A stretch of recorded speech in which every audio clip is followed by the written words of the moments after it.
जी अनिल पाठक जी, पल्लवी पटेल का बयान साफ तौर पर निकलकर सामने आया है और उनका साफ कहना है कि पीडीए की बात जब पार्टी करती है तो कुछ प्रतिशत नहीं चाहिए, 100% चाहिए। हाँ, जैसा कि प्रियंका जी सुन रही हैं आप पल्लवी पटेल का बयान। पल्लवी पटेल ने खुद, वो समाजवादी पार्टी के विधायक हैं, उन्होंने जो पीडीए का जो फार्मूला है उसको उस पर सवाल खड़ा कर दिया है।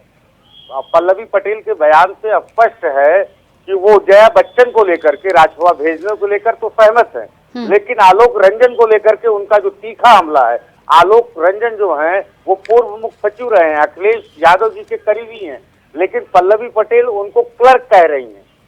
उनकी जो भाव है, उनका जो भंगिमा है, वो अपने बातचीत में आलोक रंजन को एक क्लर्क बता रही हैं।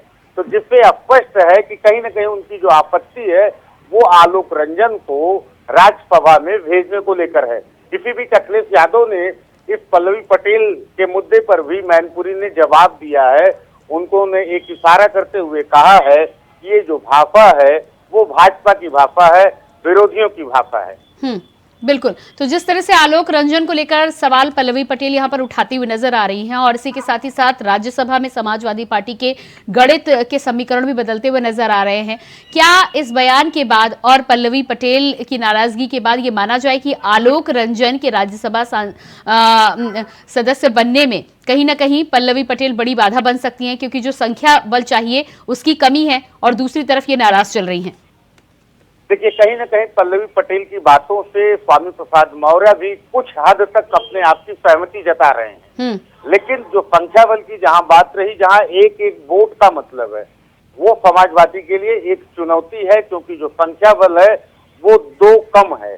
अब अखिलेश यादव का या समाजवादी पार्टी का ये मानना है कि जो ओपी राजभर की पार्टी है, जो रालोद है, जयंत चौधरी की पार्टी है, उसमें से कुछ विधायक जो इनके हैं, जो इनके सिंबल पे लड़े थे, ये ओपी राजभर के और जयंत चौधरी के सिंबल पर, लेकिन वो असली कैंडिडेट थे समाजवादी पार्टी के अखिलेश यादव के। तो समाजवादी पार्टी अखिलेश यादव इस मतलब उनको अपना ये भरोसा है कि वो विधायक इस चुनाव में उनका साथ देंगे, लेकिन पेंच फंसा हुआ है और 1-2 के चक्कर में पूरा 99 की गणित है, ये 100 कैसे पूरी होगी, ये एक बहुत बड़ा टेंशन है समाजवादी पार्टी के लिए। जी, तो कुल मिलाकर राज्यसभा के सदस्यों को लेकर जिस तरह से 3 लोगों का नामांकन समाजवादी पार्टी ने भरवाया था और उत्साहित नजर आ रही थी तीनों ही कैंडिडेट को लेकर, अब एक बार फिर से यहाँ पर जोड़ तोड़ की प्रक्रिया शुरू होगी?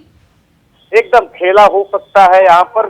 जहाँ तक रही बात भारतीय जनता पार्टी की जो रणनीति है वो कितनी गोपनीय और कितनी सीक्रेट होती है वो बताने की जरूरत नहीं है। और रही बात सामने समाजवादी पार्टी है, खेल तो बिगड़ सकता है समाजवादी पार्टी का, इससे इंकार नहीं किया जा सकता है।